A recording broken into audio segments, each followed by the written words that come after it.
তো আজকে ফান্ডামেন্টাল ক্লাসের দ্বিতীয় দিন আমরা যে দুটি বিষয় নিয়ে আলোচনা করব, এই দুটি বিষয়ও খুব ভাইটাল যে কোনো একটা স্টকের ফান্ডামেন্টাল অ্যানালিসিস করতে। তো প্রথম বিষয় হলো ডিভিডেন্ড। আপনারা জানেন ডিভিডেন্ড কথার বাংলা অর্থ কি? না স্যার, লভ্যাংশ। না স্যার, জানা নেই। ডিভিডেন্ড কথার হলো বাংলা অর্থ হলো লভ্যাংশ। লভ্যাংশ। ডিভিডেন্ড ইল্ড অর্থাৎ উৎপাদিত লভ্যাংশ।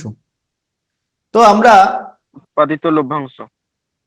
তো আমরা লভ্যাংশ কোনো কোম্পানি থেকে কখন করতে পারি, কখন আমরা লভ্যাংশ পেতে পারি?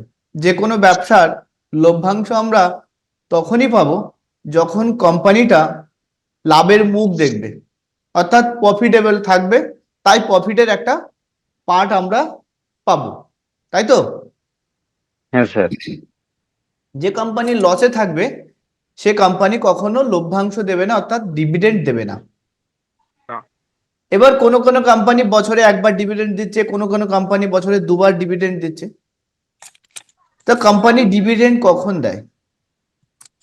কোম্পানি ডিভিডেন্ড দেয়, ধরুন কোম্পানির 100 কোটি টাকা লাভ হলো এই ফিনান্সিয়াল ইয়ারে।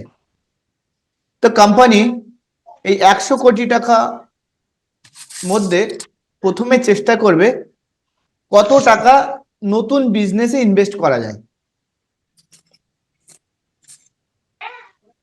প্রত্যেকটা কোম্পানির যদি ডেপ্ট থাকে অর্থাৎ ঋণ থাকে, তাহলে সে কোম্পানি কি করবে? ডিভিডেন্ড নিয়ে অর্থাৎ লভ্যাংশ নিয়ে আগে ঋণ শোধ করার চেষ্টা করবে, তাই তো? কিংবা তাদের যদি কোনো একটা নতুন ইনোভেশন হয়, নতুন যদি কোনো একটা বিজনেস কনসেপ্ট মাথায় আসে, তাহলে চেষ্টা করবে কোম্পানি লভ্যাংশ নিয়ে সেই বিজনেসটাকে শুরু করার, ঠিক তো? হ্যাঁ স্যার। তো যখন কোম্পানি দেখছে যে আমার 100 কোটি টাকার প্রফিট হয়েছে, আমি 60 কোটি টাকা কোথাও ইউটিলাইজ করতে পারছি, বাকি 40 কোটি টাকা আমি ইউটিলাইজ করতে পারছি না, তো তখন প্রত্যেকটা শেয়ার হোল্ডারের কিছু লভ্যাংশ দিয়ে দেওয়া। তো কোম্পানি প্রথম কথা যখন ডিভিডেন্ড দেবে, অর্থাৎ যে কোম্পানি প্রফিট করছে সেই কোম্পানি আপনার ডিভিডেন্ড দিতে পারে। তো যে কোম্পানি ডিভিডেন্ড দিচ্ছে মানে সে কোম্পানি প্রফিট করছে, তার বিজনেস ভালো, আগামী দিনে ডিভিডেন্ড দিতে পারে, ঠিক? এবার ডিভিডেন্ড আমরা কিভাবে পাবো? প্রথম কথা, কোনো কোম্পানি যদি ডিভিডেন্ড দেয় তাহলে ধরে নিতে হবে সেই কোম্পানি ভালো কোম্পানি, সেই জন্য সে প্রফিট করছে তার বিজনেসে এবং ডিভিডেন্ড দিচ্ছে। তো অনেক সময় আমরা কি করি, এই ডিভিডেন্ড নিয়ে কিছু ভুল ধারণা আছে। কোনো কোম্পানি আপনাকে বললো 50% ডিভিডেন্ড দেবে, তো আপনি দেখলেন কোম্পানির শেয়ারের যে মার্কেট ভ্যালু 400 টাকা, আপনি যদি 400 টাকার 50% ডিভিডেন্ড যদি মনে করেন, তাহলে কত হবে? 200 টাকা। 200 টাকা। কিন্তু আপনাকে মনে রাখতে হবে ডিভিডেন্ড কখনো কোম্পানির মার্কেট প্রাইজের উপর হয় না, কোম্পানির মার্কেট ভ্যালুর উপর কখনো ডিভিডেন্ড হয় না। অনেকে ভাবে যে স্যার 20% ডিভিডেন্ড দেবে, কোম্পানির শেয়ার চলছে 1000 টাকা, তাহলে 20% মানে 200 টাকা তো আমার পাবো। তো 1000 টাকার শেয়ার কিনে 200 টাকা প্রফিট করা মানে 20% আসা মানে তো বিশাল ব্যাপার, আপনি তো বুঝতে পারছেন। তো আপনাকে বুঝতে হবে যে কোম্পানি কখনো তার মার্কেট প্রাইজের উপর ডিভিডেন্ড দেয় না। কোম্পানি সবসময় ডিভিডেন্ড দেয় তার ফেস ভ্যালুর উপরে। কিসের উপরে? ফেস ভ্যালুর উপরে। যদি কোনো কোম্পানি 50% ডিভিডেন্ড দেয় আর যদি কোম্পানির 10 টাকা ফেস ভ্যালু হয়, তাহলে পার শেয়ার সে কত করে পাচ্ছে? 5 টাকা করে পাচ্ছে, তাই তো? যদি 20% দেয় তাহলে শেয়ার 2 টাকা করে পাচ্ছে। এবার অনেক ক্লায়েন্ট আছে আমাদেরকে ফোন করে বলছে স্যার কোম্পানি তো ডিভিডেন্ড দিয়েছে, কিন্তু কোম্পানি ডিভিডেন্ড তো আমার তো ডিম্যাট অ্যাকাউন্টে কিংবা ট্রেডিং অ্যাকাউন্টে দেখাচ্ছে না। কোম্পানি কখনো ডিভিডেন্ড আপনার ডিম্যাট অ্যাকাউন্টে কিংবা ট্রেডিং অ্যাকাউন্টে দেয় না। কোম্পানি ডিভিডেন্ড দেয় আপনার ব্যাংক অ্যাকাউন্টে। কোনো কোম্পানি ডিভিডেন্ড ডিক্লেয়ার করলে সেই ডিভিডেন্ড ডাইরেক্ট চলে যাবে আপনার ব্যাংক অ্যাকাউন্টে। কি বললাম? তাহলে আপনার ট্রেডিং অ্যাকাউন্টে কিংবা ডিম্যাট অ্যাকাউন্টে খোঁজার কোনো দরকার নেই। তাহলে ব্যাংক অ্যাকাউন্ট আপনি দিচ্ছেন না, তাহলে পাচ্ছে কি করে? এটা পুরো অটোমেটেড সিস্টেম আছে। আপনি যখন কোনো কোম্পানির স্টক কিনছেন, তো সেই কোম্পানির কাছে আপনার সমস্ত ব্যাংকিং ডেটা চলে যাচ্ছে এবং সেই ব্যাংকিং ডেটা দেখে আপনার ব্যাংক অ্যাকাউন্টে ডাইরেক্ট ডিভিডেন্ডটা পাঠাচ্ছে। অনেকে কি করেন বুঝতে পারছেন এইটুকু, যে কোথায় পাবেন ডিভিডেন্ডটা? ব্যাংক অ্যাকাউন্টে। ব্যাংক অ্যাকাউন্টে। ব্যাংক ব্যাংক অ্যাকাউন্টে। অ্যাকাউন্ট। এবার কোম্পানি যখন কোনো ডিভিডেন্ড অ্যানাউন্স করলো, অনেক ক্লায়েন্টস আছেন যারা ডিভিডেন্ড ডিক্লেয়ার করেছে শুনেই শেয়ার কিনতে শুরু করলো। ডিভিডেন্ড ডিক্লেয়ার করেছে মানে সে মনে করছে আমি ডিভিডেন্ড পাবো, তা শেয়ার কিনি। তো দেখা গেল সেবারে ডিভিডেন্ড সে পায়নি। কেন পায়নি? ডিভিডেন্ড যখন কোনো কোম্পানি ডিক্লেয়ার করে, সেই ডিক্লেয়ারের সময় কোম্পানি অর্থাৎ অ্যানাউন্সমেন্টের আগে কোম্পানি একটা রেকর্ড ডেট ডিক্লেয়ার করে যে এই তারিখের আগে যারা যারা আমাদের শেয়ার যাদের যাদের কাছে আসে তারাই একমাত্র ডিভিডেন্ড পাবে। আপনি যদি সেই তারিখের পরে কেনেন কিংবা সেই তারিখের আগে বিক্রি করে দেন, তাহলে কিন্তু আপনি ডিভিডেন্ড পাবেন না। বুঝতে পারলাম? আচ্ছা। হ্যাঁ স্যার। তো ডিভিডেন্ড শুনলেই শেয়ার যে কিনেই আপনি ডিভিডেন্ড পাবেন তা নয়। ডিভিডেন্ডের একটা রেকর্ড ডেট থাকে, সেই ডেটের আগে পর্যন্ত আপনি যদি শেয়ার রেখে থাকেন কিংবা কিনে থাকেন, তাহলে আপনি ডিভিডেন্ড পাবেন। তো ডিভিডেন্ড রেশিও আপনারা চেক করবেন কোথায়? ডিভিডেন্ড রেশিও আপনাদের অ্যাপসেও চেক করতে পারেন, কিংবা আমি যে ওয়েবসাইটটা আপনাদেরকে দিয়েছিলাম স্ক্রিনার, সেই স্ক্রিনারেও আপনারা চেক করতে পারেন। দেখুন, এটা হলো স্টেট ব্যাংক অফ ইন্ডিয়া। কত পার্সেন্ট ডিভিডেন্ড দিয়েছে? 1.85%। যদি আপনি আরইসি গভর্নমেন্টের শেয়ার, কত পার্সেন্ট ডিভিডেন্ড দিয়েছে? 3.09। 3.09। অর্থাৎ সামান্য ডিভিডেন্ড দিয়েছে। তো এখানে আরো যে কোনো আপনি কোম্পানির শেয়ার চেক করবেন, এখানে ডিভিডেন্ডটা আপনি পেয়ে যাবেন, কত পার্সেন্ট ডিভিডেন্ড দিচ্ছে। ঠিক আছে? স্যার, কিভাবে বুঝবো কত পার্সেন্টেজে ভালো কত পার্সেন্টেজে কম? দেখুন, এখানে পার্সেন্টেজ যত বেশি হবে তত ভালো। এখানে যত পার্সেন্টেজ বেশি হবে তত ভালো। আপনাকে স্যার কি করে, স্যার একটা কোশ্চেন ছিল যে কোম্পানি কখন ডিভিডেন্ড দেবে তার? ডিভিডেন্ড কখন দেবে সেগুলো আপনার কোম্পানির যে কর্পোরেট অ্যাকশন গুলো নেয় সেগুলো অ্যানাউন্সমেন্ট হয়। আপনি গুগলে সার্চ করবেন, নেক্সট ডিভিডেন্ড ডেট, কোন কোম্পানি কখন ডিভিডেন্ড দিচ্ছে সব আপনি গুগলে সার্চ করলে যে কোনো ওয়েবসাইট থেকে আপনি পেয়ে যাবেন। দেখুন, অ্যানাউন্সমেন্ট ডেট, রেকর্ড ডেট, অর্থাৎ 7/12/2023, 19/12/2023 হলো record date. Ex dividend date হলো 19/12/2023। বুঝতে পারছেন? তো এগুলো সবই আপনার ওয়েবসাইটে পেয়ে যাবেন। সবই যে কোনো ওয়েবসাইটে আপনি যদি যান,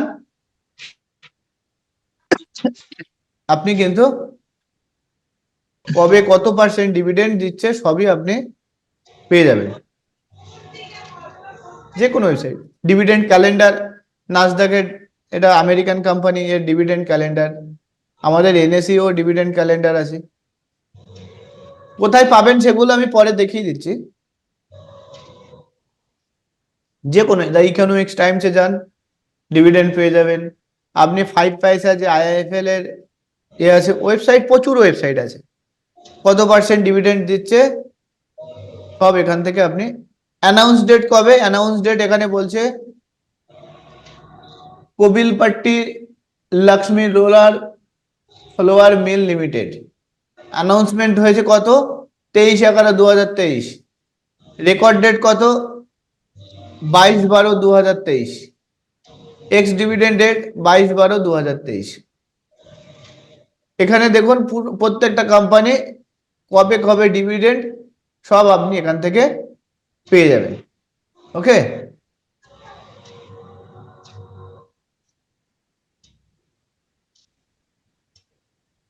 এবার আমরা আসছি কিন্তু ডিভিডেন্ড কি হলো? ডিভিডেন্ড তাহলে একটা প্যারামিটার হলো। কোন একটা ফান্ডামেন্টাল অ্যানালিসিস করতে গেলে আমরা দেখবো সেই কোম্পানি ডিভিডেন্ড দিচ্ছে কি দিচ্ছে ডিভিডেন্ড না, অর্থাৎ দিচ্ছে কিনা। হ্যাঁ কত পার্সেন্ট ডিভিডেন্ড দিচ্ছে, এবং একটা কোম্পানির পুরো ডিভিডেন্ড রেকর্ড আপনারা দেখতে পাবেন।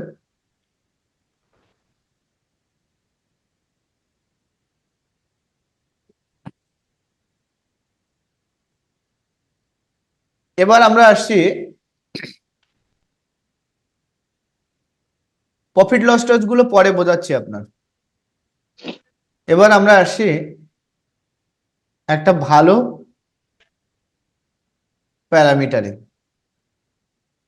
সেই প্যারামিটারটা কি? Share holding.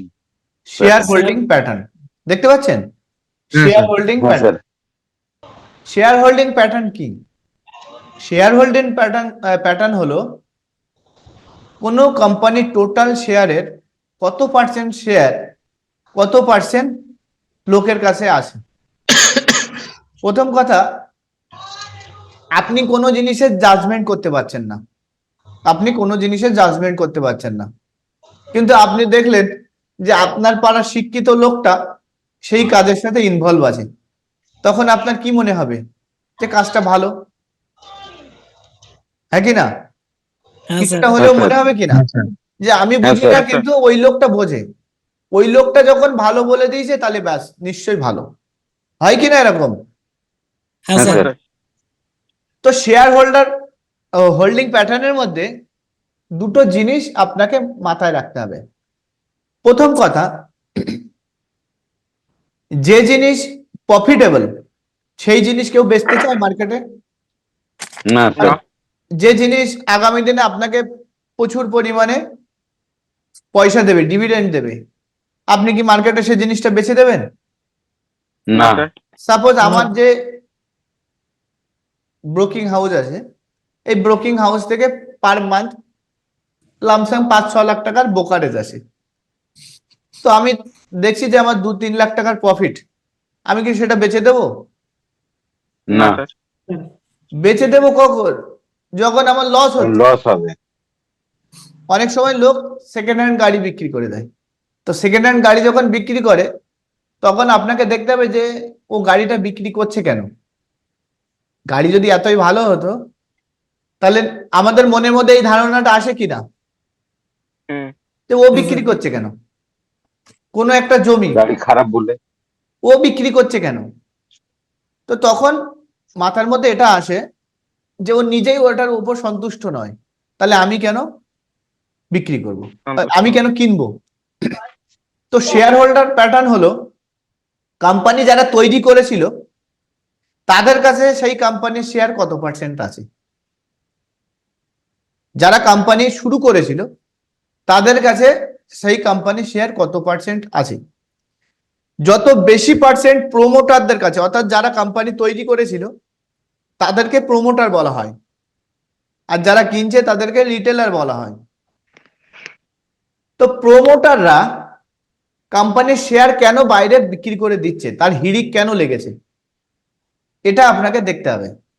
কোন কোম্পানির শেয়ার যদি 51%-এর উপরে যদি কোম্পানির কাছে থাকে তাহলে দেখবে কোম্পানির ম্যানেজমেন্ট পুরোটাই কোম্পানির প্রমোটারদের হাতে রাখতে চাইছে, এবং আগামী দিন কোম্পানি চাইলে বাকিদের থেকে শেয়ার কিনেও নিতেও পারে। তো সবসময় দেখতে হবে যত বেশি পার্সেন্টেজ শেয়ার প্রমোটারদের কাছে থাকবে তত কোম্পানির আগামী দিনে ভবিষ্যৎ ভালো। ঠিক আছে, কারণ কোম্পানির প্রমোটারদের কাছে যত শেয়ার পার্সেন্টেজ থাকবে সেই কোম্পানির প্রতি তাদের স্নেহ ভালোবাসা বাড়বে, হ্যাঁ কি না? হ্যাঁ স্যার। যদি কোনো কোম্পানির শেয়ার হোল্ডারদের কাছে যদি প্রমোটারদের কাছে যদি পার্সেন্টেজ কম থাকে, তাহলে দেখবেন সেই ওই শেয়ারের প্রতি তাদের নিজেদের অতটা আস্থা নেই, তাই তারা বিক্রি করতে যাচ্ছে। দ্বিতীয় কথা হলো এফআইআইএস। এফআইআইএস হলো ফরেন ইনস্টিটিউশনাল ইনভেস্টর। আপনাদেরকে প্রথম দিন আমি একটা ট্রেনিং এ বলেছি ইনস্টিটিউশনাল ইনভেস্টর কি, বলেছি নিশ্চয়ই, বলেছি না? হ্যাঁ স্যার, ইনস্টিটিউশনাল ইনভেস্টর হলো বলেছিলেন। একটা অর্গানাইজেশন যারা পাবলিকের টাকা এক জায়গায় করে তারা বিভিন্ন জায়গায় ইনভেস্ট করছে, যেমন mutual fund company, insurance company, যেমন আপনার মেডিক্লেম কোম্পানি। এরা আপনাকে রিটার্ন দিচ্ছে কিভাবে? এরা কোনো না কোনো জায়গায় হয় বিজনেস করছে আর নইলে ইনভেস্ট করছে, তাই সেখান থেকে ওরা একটা মানে ইনকাম আসছে, সেই ইনকামের রিটার্ন হিসেবে আপনাকে দিচ্ছে। তো এখানে দুটো ইনস্টিটিউশনাল ইনভেস্টর আছে, ডিআইআইএস আর, তো ফরেন ইনস্টিটিউশনাল ইনভেস্টর এবং ডিআইএস ডোমেস্টিক ইনস্টিটিউশনাল ইনভেস্টরদের শেয়ার কত পার্সেন্ট আছে সেটা আমরা দেখে বুঝবো যে এই কোম্পানি কতটা ভালো, কতটা আগামী দিনে রিটার্ন দিতে পারে। এদের পার্সেন্টেজ যত বেশি হবে তত বিশ্বাসযোগ্যতা তত বাড়বে, বুঝতে পারছেন? তারপরে শুধু পার্সেন্টেজ দেখলে হবে না, দেখতে হবে এদের পার্সেন্টেজ দিন দিন কমছে না বাড়ছে। ট্রেনিং এ আসে, আমি একটু পরে ফোন করছি। তো এদের পার্সেন্টেজ বাড়ছে না কমছে সেটা দেখতে হবে। আপনি দেখুন এখানে ডিসেম্বর 2020 26% ছিল, 26%, 26%, 26%, 24%, 24%, 23%, 23%, 21%, 21%, 21%, 20%। অর্থাৎ সেপ্টেম্বর 2023 প্রত্যেকটা কোয়ার্টারই আপনাকে দিয়ে দেবে তার রেজাল্ট। তো দেখছেন আস্তে আস্তে কমছে। আবার দেখুন ডিআইএস এর ইনভেস্টিং কিন্তু 12, 12, 12, 9, 9, 9, 8, 11, 12, 11, 12, 14 এখানে বেড়েছে। গভর্নমেন্টের একটা ইনভেস্টমেন্ট থাকে, গভর্নমেন্ট নিশ্চয়ই সরকারের প্রতি সবার আস্থা আছে, তো সরকার যেখানে ইনভেস্ট করছে, যেখানে ভুলভাল জায়গায় মানে ইনভেস্ট করবে না, তো সেখানে প্রথমে ছিল না 0.000 হতে হতে দেখা গেল 0.4%, 0.4, 0.4, 0.4, 0.4।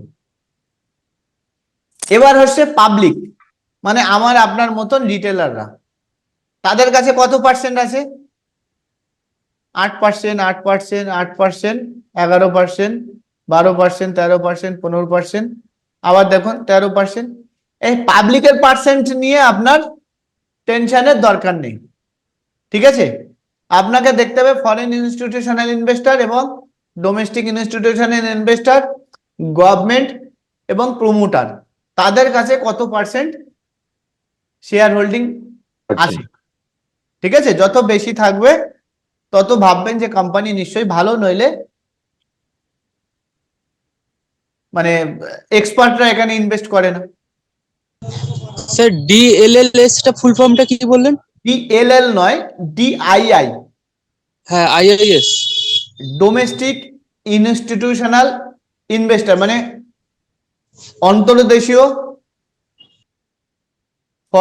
Institutional investor. আর আচ্ছা ফরেন ইনস্টিটিউশনাল ইনভেস্টর হলো এফআইআইএস। ঠিক আছে, ওকে, হ্যাঁ ওকে বোঝা গেল দুটো? হ্যাঁ হ্যাঁ স্যার।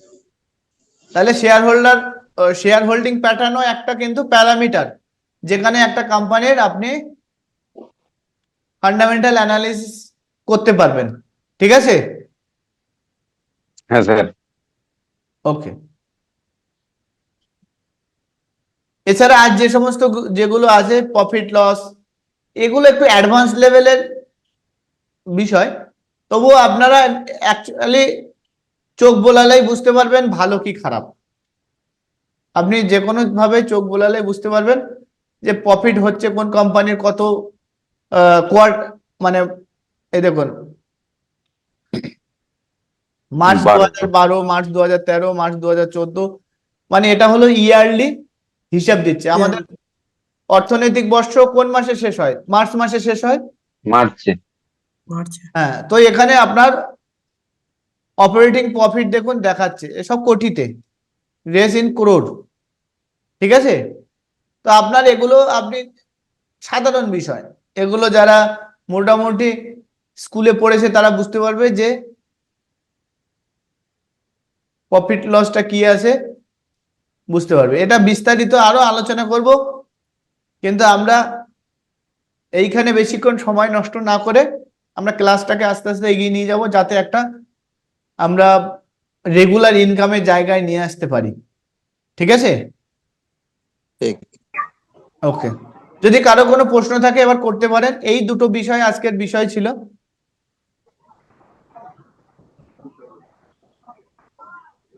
স্যার আপনাকে একটা অনুরোধ করব, যে আহ, ওই আপনার এমনি আমাদের এবিসিডি অফ স্টক মার্কেটে, যেটা স্যার আমাদের এমনি সিলেবাস, অ্যাকচুয়ালি তো কোনো সিলেবাস এখানে বাধা কিছু নেই যে এরকম সিলেবাস হবে হয় বা হবে।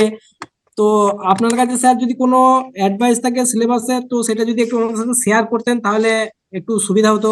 সেগুলো নিয়ে মানে স্টেপ বাই স্টেপ ওয়াইজ আমরা যদি একটু ইয়ে করে নিতে পারতাম। দেখুন, আপনারা যে সিলেবাস কিংবা যে পড়াগুলোর কথা বলছেন না, হ্যাঁ স্যার। 3 বছরের কোর্সে আমরা এগুলো সব পড়েছি। আপনাদের সাথে ওই বিষয়গুলো নিয়েই আলোচনা করছি, যে বিষয়গুলো আপনাদের কাজে লাগবে। হ্যাঁ স্যার। ঠিক আছে? আমি আপনাদেরকে প্রথম দিন বলেছিলাম যে ইতিহাস, ভূগোল, জীবন বিজ্ঞান, ভৌত বিজ্ঞান, কোষ, কলা, নিউক্লিয়াস, এগুলো আমাদের লাইফে কতগুলো কাজে লাগে। আমরা যদি মনে করি যে না এই 80%। মার্কেটে পড়ে আমরা পড়াবো আবার অন্যকে, তাহলে আপনি পড়ুন। আর যদি মনে করেন যে না আমি ইনকাম করব, তাহলে আপনার যে বিষয়গুলো নিয়ে আমি আলোচনা করছি এইগুলোই মোটামুটি জিস্টে একটা সিলেবাস তৈরি করে আপনাদেরকে দিচ্ছি, যাতে আপনাদের সময় নষ্ট না হয়। বুঝতে পারছেন? হ্যাঁ স্যার। তো তারপরে আপনিও যখন এই বিষয়গুলো নিয়ে শুরু করছেন, আস্তে আস্তে দেখবেন আপনার মনেও অনেক প্রশ্ন জাগবে, আপনিও অনেক বিষয়, অনেক টার্মিনোলজি আপনার সামনে চলে আসবে, সেগুলো নিয়ে আপনিও সার্চ করবেন গুগলে। তারপর যেগুলো প্রয়োজন হবে, যেগুলো প্রয়োজন নয় সেগুলো জেনে লাভ নেই, মানে সময় নষ্ট করা। আমি আপনাদের যে বিষয়গুলো জানা মানে বলছি, এই বিষয়গুলো আপনার লাগবেই। যারা এই বিষয়গুলো না জেনে কাজ করবে তারা প্রফিট করবে কিনা জানি না, প্রফিটটা অনেক সময় ভাগ্যের উপরও নির্ভর করে। কারণ আপনি এমন দিন এমন সময় একটা শেয়ার কিনে নিলেন যে কোনো না কোনো ভাবে প্রফিট হয়ে গেছে, কিন্তু এগুলোতে আপনার কোনো লস হওয়ার সম্ভাবনা কম। টাকা কিন্তু বাঁচিয়ে রাখাটাও একটা প্রফিট। হ্যাঁ স্যার। ঠিক আছে? যেখানে টাকা লাভের জায়গায় লসও হতে পারে, তো সেখানে টাকাটাকে বাঁচিয়ে রাখাটাও একটা প্রফিট। তো ঠিক আছে, যদি প্রশ্ন থাকে, আজকে মাঝখান থেকে একটুখানি কেটে গেল বলে মানে মেন্টালি একটু ডিস্টার্ব হয়ে গেলাম। তো স্যার স্যার ধরুন একটা শেয়ার কিনবো, তো প্রথমে কি তার গ্রাফটা দেখে নেবো যে 10 দিন আগে কত ছিল বা 1 মাস আগে কত ছিল, এটা দেখবো নাকি আর কি কি দেখা উচিত? ওটা যদি একটু লাইভ দেখিয়ে দিতেন স্ক্রিনে। লং টার্মের জন্য না শর্ট টার্মের জন্য? লং টার্ম, লং টাইম আলাদা, শর্ট টাইম দুটো আলাদা আলাদা। লং টাইম লাগাতে গেলে চলে। লং টাইমটা যদি আপনি মনে করেন যে ট্রেডিং দেখান স্যার। করবেন, ট্রেডিং, কেনা বেচা, তো আমরা এখনো ট্রেডিং এর মধ্যে আসিনি। একজন ট্রেডার হতে গেলে যে প্যারামিটার গুলো আমাদের দরকার কিংবা যে অ্যানালিসিস গুলো আমাদের দরকার সেগুলোতে আমরা আসিনি। আমরা এগুলো স্যার একটা এগুলো ভিত স্যার তৈরি করছি, লং টাইমের জন্য। একটা বেস তৈরি করছি। এই বেসের ওপর দাঁড়িয়ে মানে আপনি কিছু বিষয় জানছেন। বাড়ি তৈরি করতে গেলে প্রথমে কি হয়, নিচে ফাউন্ডেশন তৈরি করতে হয় না, কতলা ফাউন্ডেশন হবে। তো এটা হলো তাই হচ্ছে, আপনাদের বেস তৈরি হচ্ছে। এই বেসটার পরে আস্তে আস্তে আস্তে আস্তে কে কোন দিকে যেতে পারে সেটা আপনারা নিজেরা ডিসাইড করবেন। দেখুন প্রচুর মানুষ কমে যাচ্ছে না আস্তে আস্তে, প্রথমে 60-70 হ্যাঁ জন, স্যার। 40-45 জন, আজকে দেখুন 35 জন। হ্যাঁ স্যার। তো দেখুন আমরা যখন ট্রেনিং শুরু করি তখন আমরা ভাবি যে 20 জন এখান থেকে ট্রেডার বেরোবে, 20 জন ট্রেডার বেরোবে। আর আপনি ঠিক করুন এই 20 জনের মধ্যে আপনি থাকবেন কিনা। যদি এই 20 জনের মধ্যেই আপনি থাকেন তাহলেই আপনি এখান থেকে কিছু ইনকাম করতে পারবেন। আর যদি মনে করেন যে না 20 জনের মধ্যে আমি থাকবো না, তাহলে আপনি জেনে গেছি বুঝে গেছি এসব জানি বলে বেরিয়ে যাবেন। ঠিক আছে? স্যার ট্রেডার্স আর ইনভেস্টরের হ্যাঁ, মধ্যে পার্থক্যটা কি স্যার? ইনভেস্টর হলে আমার কাছে টাকা আছে, ব্যাংকে না রেখে কোনো টাকায় শেয়ার কিনে রাখি, তাহলে হয়তো ভবিষ্যতে আমাকে রিটার্ন দিতে পারে। আর ট্রেডার হলো আমাকে মার্কেটটাকেই বিজনেস হিসেবে, মার্কেটটাকেই প্রফেশন হিসেবে নিতে হবে। আর এখান থেকে ডেলি হোক আর সাপ্তাহিক হোক আমার একটা ইনকাম দরকার, আমার আর কোনো সেকেন্ডারি ইনকাম নেই। তারাই হলো ট্রেডার। স্যার তাহলে ট্রেডিং করতে গেলে অ্যাকচুয়ালি এটা আমি অন্য, তাহলে ট্রেডিং যদি কেউ মনে করি যে আমরা ধরুন করবো, তাহলে অন্য প্রফেশনাল আর কোনো কাজ করতে পারবো না তো? না, আপনি অন্য প্রফেশনে কাজ করতে পারবেন কিনা জানি না, তবে ট্রেডার হতে গেলে 9টা থেকে 3:30 পর্যন্ত আপনাকে মার্কেট সময় তো দিতেই হবে। তারপরে গ্লোবাল মার্কেট কি হচ্ছে, নিউজ কি আছে মার্কেট সম্পর্কে, এগুলো আপনাকে নলেজে রাখতে হবে। ঠিক আছে? সবসময় তার মানে বসে থেকে খবর লক্ষ্য রাখতে হয় মার্কেটের একদম। উপরে। আজকে মার্কেট শেষের সাথে সাথে আপনার স্ট্র্যাটেজি তৈরি হয়ে যাবে যে কালকের কি স্ট্র্যাটেজি হবে আপনার। কোনটা ডাউনের দিকে যাবে না আপের দিকে যাবে সেটা একদম। লক্ষ্য রাখতে হবে। ঠিক আছে, আপনারা গতকালকে ভিডিও যারা দেখেছেন অবশ্যই লাইক এবং কমেন্ট করবেন। যদি না করেন তাহলে আমিও ঠিক আছে কিন্তু স্যার, লাইক আস্তে আস্তে কমেন্ট করে দেবো। বলছি রাধাকিষান দাবানি কি ইনভেস্টর ছিল তো নাকি ট্রেডার ছিল স্যার? দেখুন ওনারা ট্রেডারও ইনভেস্টারও। আচ্ছা। ঠিক আছে? আর স্যার রাকেশ ঝুনঝুনওয়ালা শুধু ট্রেডার নাকি? এদেরকে নিয়ে একদিন আলোচনা করব। ঠিক আছে? আচ্ছা স্যার। আচ্ছা। আমাদের একটা বিষয় আছে, আমি আপনাদের সামনে একবার স্ক্রিনটা শেয়ার করছি।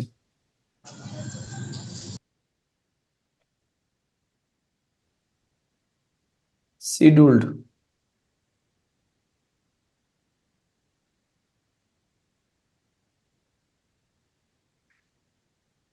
দেখতে পাচ্ছেন পিডিএফ ফাইল আপনাদের সামনে একটা এসছে। হ্যাঁ স্যার। হ্যাঁ স্যার। স্যার এই ফাইলটাই যেটা আপনি এখানে সিলেবাস অনুযায়ী যেটা ডে হিসাবে সিলেক্ট করেছেন, তো এটা যদি একটু গ্রুপে দিয়ে দিতেন তাহলে স্যার ভালো হতো, কারণ এখানে ধরুন এটা গ্রুপে নয়, এটা আপনার অ্যাপসের মধ্যে দেয়া আছে। স্যার অনেকবার দেওয়া আছে। এটা আপনি খুঁজুন তাহলে পাবেন। এখানে দেখুন ডার্ক সাইড অফ মার্কেট, দেখেছেন? আমি মার্ক করেছি dark side of market. Day 10 ফার্স্টই যেটা আছে। ডে 10-এ 1 নম্বর। তারপরে কি আছে, how to manipulate market, market controller and big player. হ্যাঁ, বিগ প্লেয়ার। এই দিনই আপনারা বুঝতে পারবেন যে রাকেশ ঝুনঝুনওয়ালা, আর কে আগরওয়াল, কারোর নাম নেওয়ার অন রেকর্ড ঠিক নয়, আরো যারা আছে তারা কিভাবে পয়সা তৈরি করেছে। ঠিক স্যার। ঠিক আছে? আচ্ছা হ্যাঁ স্যার। স্যার। এরা হলো বিগ প্লেয়ার, মার্কেট কন্ট্রোলার। এরা মনে করলে ট্রেডিং এও এদের টাকা কামিয়ে নিতে পারে, এরা যদি মনে করে ইনভেস্টমেন্টেই এদের টাকা কামিয়ে নিতে পারে। ধৈর্য ধরুন, মানে সেই ইস্ট বেঙ্গলের প্রশান্ত আর মোহনবাগানের প্রসূন, ক্লাস আরো বাকি আছে, ধৈর্য ধরে বসুন। স্যার আপনার একটা ফেসবুকে ছবি দেখলাম, তো আপনাকে দেখে মনে হচ্ছে আপনি নেতা লেভেলের, কিন্তু আপনাকে তো সাধারণই লাগে স্যার। সাধারণই তো। actually দেখলাম কি মাছ ধরতে যাচ্ছেন, একটা ছবি ছেড়েছেন,